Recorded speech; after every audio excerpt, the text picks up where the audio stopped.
전일장 복습하고 오늘장 미리 예습하는 모닝브리핑 시간입니다. 어제 우리 장 뚜렷한 방향성이 없는 모습이었죠. 네, 맞습니다. 어제 양대지수는 결국에 혼조세로 마무리를 했는데요. 업종별로 등락이 엇갈리는 순환매 움직임이 나타났습니다.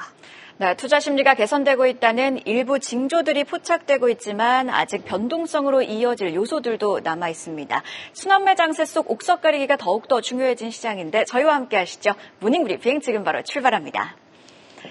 일단 시장을 움직일 재료는 모두 소화했고 이제 남은 건 엔비디아 실적입니다. 19일 화요일이었던 어제 시장을 관통했던 한마디 엔비디아 실적을 기다리며입니다. 뚜렷한 매수 주체도 없고 뚜렷한 방향성도 없었습니다. 가는 종목만 가는, 그러니까 종목별 순환매 장세는 뚜렷했는데요. 여기에 우리 시간으로 목요일 새벽에 나올 엔비디아 실적을 앞두고 경계감도 형성됐습니다. 결국 혼조세로 마감했던 어제장 수치와 특징 섹터 먼저 짚어보고 오시죠.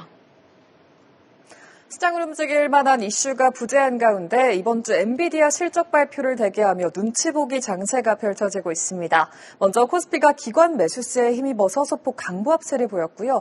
2471선을 탈환했습니다. 특히 외국인이 8거래일 연속으로 매도 우위를 보였지만 기관이 3거래일 만에 순매수로 전환해서 4,600억 원 가까이 사들였는데요. 장 초반에 개인이 사자세를 보이며 지수가 2479선까지 회복세를 보이다가 개인 매도세가 짙어지자 오후 들어서 소폭 상승분을 반납했고요. 코스닥은 상승 출발했지만 외국인이 300억 원 넘게 팔아내면서 결국 0.5% 하락한 686.12포인트로 거래를 마쳤습니다. 섹터별 흐름도 함께 확인해 볼까요?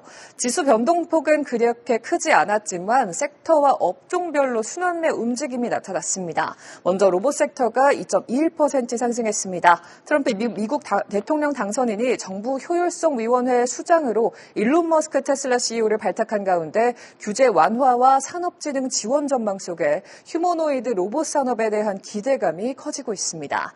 앞서 머스크는 휴머노이드 로봇을 내년에 테슬라 내부용으로 소량 생산할 거라며 2040년에는 휴머노이드가 100억 개가 넘을 거라고 밝히기도 했는데요. 이 소식에 로봇 관련주들 상승 곡선 그려냈습니다.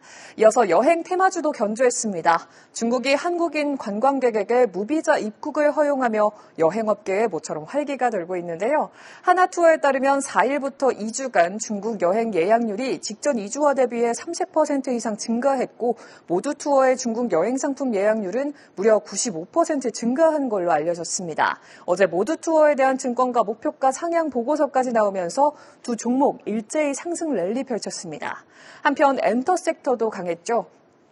대신증권은 보고서를 통해서 올해 엔터 산업이 여러 가지 갈등과 이슈로 성장통을 겪었지만 최근 내년 성장 기대감이 유입되며 주가 회복세를 나타내고 있다고 분석했습니다. 내년에는 BTS와 블랙핑크의 완전체 컴백, 팬덤 경제 심리 회복 등 실적 성장과 함께 양호한 주가 흐름이 전망되며 관련주들 상승 랠리 이어갔습니다. 이렇게 특징 섹터까지 살펴봤는데요. 그럼 이어서 어떤 뉴스가 시장을 움직였는지도 확인해 보시죠.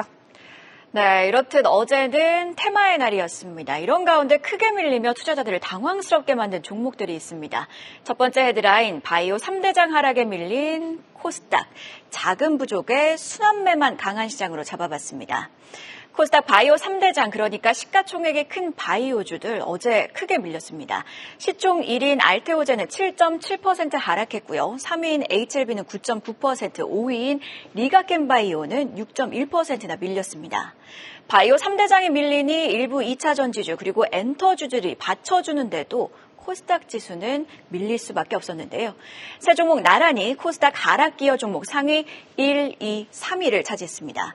이 정도의 낙폭이라면 특별한 이유가 있었을 것 같은데 이유를 좀 찾아보자면요. 일단 미국 금리 전망이 불투명합니다. 최근 제롬 파월 연준 의장은 공개 발언을 통해 미국 경제는 현재 금리 인하를 서두를 상황이 아님을 말하고 있다고 발언을 하기도 했고요. 일각에서는 12월 FOMC 금리 동결에 대한 전망들도 나오고 있습니다.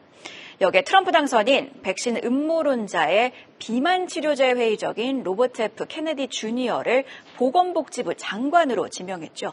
신약 승인이 지연되는 것 아니냐는 우려가 제기됐고요. 이에 투자 심리는 위축됐습니다. 그런데 사실 따지고 보면 이 두 재료 이미 모두 노출이 된 재료입니다. 월요일장에서 이 이슈로 하락을 했으니까요.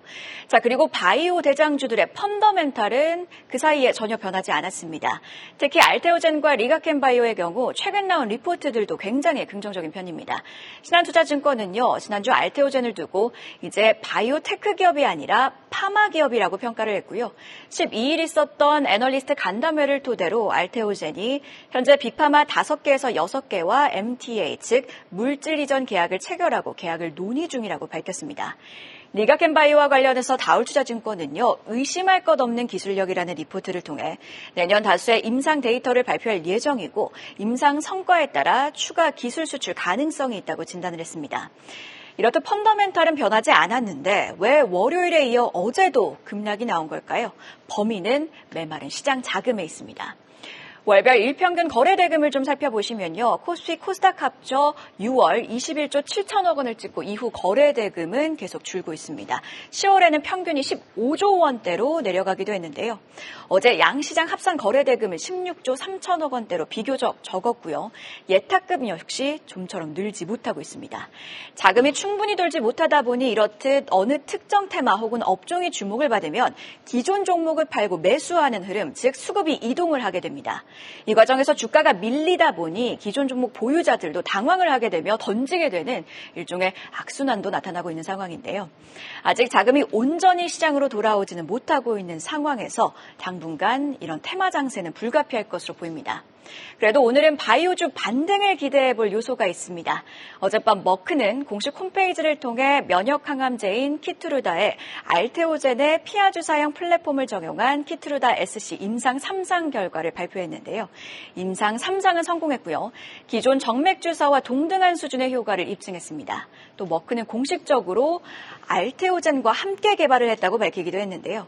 물론 수급이 붙어줘야겠지만 오늘장 반등의 계기가 되길 기대해 봅니다. 이어서 두 번째 헤드라인, 북회 유전 생산 중단, 원유 수급 우려의 정유주 들썩입니다. 마찬가지로 테마성 움직임을 보인 업종인데요. 현재 시각 18일, 그러니까 우리 시간으로 어제 새벽 국제유가는 3%대 강세 보였습니다. 일단 바이든 미국 대통령이 북한의 러시아 파병에 대응하기 위해 미국산 장거리 무기를 이용해 우크라이나가 러시아 영토를 공격하는 걸 허용했고요. 이에 우크라이나전 전면 확대 우려가 수면 위로 다시 올라왔습니다. 결정적으로 북해 유전 공급 차질 이슈도 유가에 영향을 주기도 했는데요. 노르웨이 석유 대기업 에퀴놀의 유전이 정전 등으로 가동이 중단되자 공급 우려가 커졌습니다. 유가 상승에 어제 우리 시장에서 SK이노베이션이 10% 넘게 오르는 등 정유주들은 강했는데요. 여기서 드는 생각, 정유주들 그간 많이 밀렸죠. S-오일을 기준으로 보면 4월의 고점 84,500원에서 29%나 하락해 현재는 59,000원 선에서 움직이고 있습니다. 어제의 상승, 단기 상승일까요? 지금까지 나온 분석들 한번 살펴보시죠. 대체로 엇갈린 모습이었는데요. 미래에셋과 IM증권 분석에 동시에 등장하는 단어, 바로 유가 하락입니다.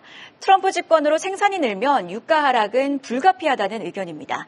다만 하나증권과 IBK 투자증권은요, 내년에는 업황 반등을 예상했습니다. 하나증권은 증설이 마무리되는 등 정제마진 개선을 예상했고요. IBK 역시 반등을 예상했으나 유가 하락이 불가피해 상저하고의 흐름을 보일 것이라고 전망하기도 했습니다. 좀 정리를 해보자면요, 내년에는 개선의 가능성이 있으나 불안 요소도 혼재된 상황입니다. 단기적으로는 급등에 따른 변동성이 있을 수 있다는 점 꼭 염두에 둬야겠습니다. 그럼 오늘 장도 대비해볼까요? 어제 장 마감 이후에 나온 공시와 일정입니다. 네, 어제 장 마감 이후에 나온 공시도 함께 체크를 해보겠습니다. 우선 원택의 베인케어가 미국 FDA 허가를 획득했습니다. 베인케어는 하지 정맥류 수술 시에 사용되는 레이저 장비로 처진 정맥에 레이저를 방사하는 치료법인데요. 이번 FDA 승인 획득으로 서지컬 라인의 매출도 추진하고 있습니다. 이 소식에 원택의 주가 시간 외에서 상한가 터치했습니다.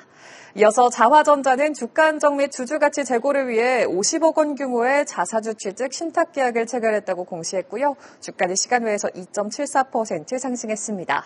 이 밖에 보로노이는 BRN 101099의 제1상 임상시험 계획의 승인을 신청했는데요. 양성 고형암 환자를 대상으로 진행되는 이번 임상은 호주와 한국의 5개 기관에서 시행될 예정이고요. 바이오주 약세 어제 7% 하락했던 주가 시간 외에서는 1.52% 상승분을 켰습니다. 오늘의 주요 일정도 확인해 보겠습니다. 먼저 위츠가 코스닥 시장에 상장합니다. 스마트폰과 웨어러블 기기에 탑재되는 무선 충전 모듈과 무선 충전기를 공급하는 전력 전송 솔루션 전문 기업인데요.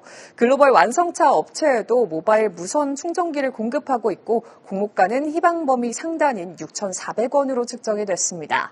최근 새내 기주들 사이에 주가에 한파가 찾아온 가운데 오늘 과연 위츠는 상승할 수 있을지 오늘장 마무리까지 주시해보고요.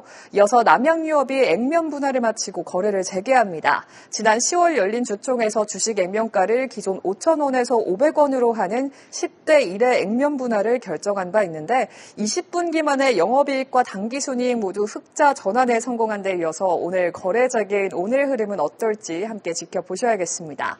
다음으로 시프트업의 어드벤처 게임인 스텔라 블레이드가 일본 게임 니어 오토마타와 협업한 DLC를 오늘 출시합니다. 지난 주말 지스타 2024가 성황리에 막을 내린 가운데 새로운 추가 상승 동력이 될 수 있을지 기대해 보시죠. 이렇게 공시와 일정까지도 체크해봤습니다. 네, 주도주가 없는 시장입니다. 어제 강했던 종목들을 다시 한 번 더 복귀를 해보면요. 수급이 빈, 그러니까 낙폭주, 그중에서도 실적 개선 기대감이 큰 업종, 엔터와 같은 업종들이 강했습니다. 테마 장세가 불가피한 상황 속에서 낙폭주, 그중에서도 실적 기대감이 큰 종목들에 집중해보는 건 어떨까요? 한 발 더 들어가는 투자인사이트 모닝브리핑이었습니다. 계속해서 다양한 경제 이슈를 알고 싶다면 구독과 좋아요, 알림 설정 부탁드립니다. AI 캐스터 권미정이었습니다.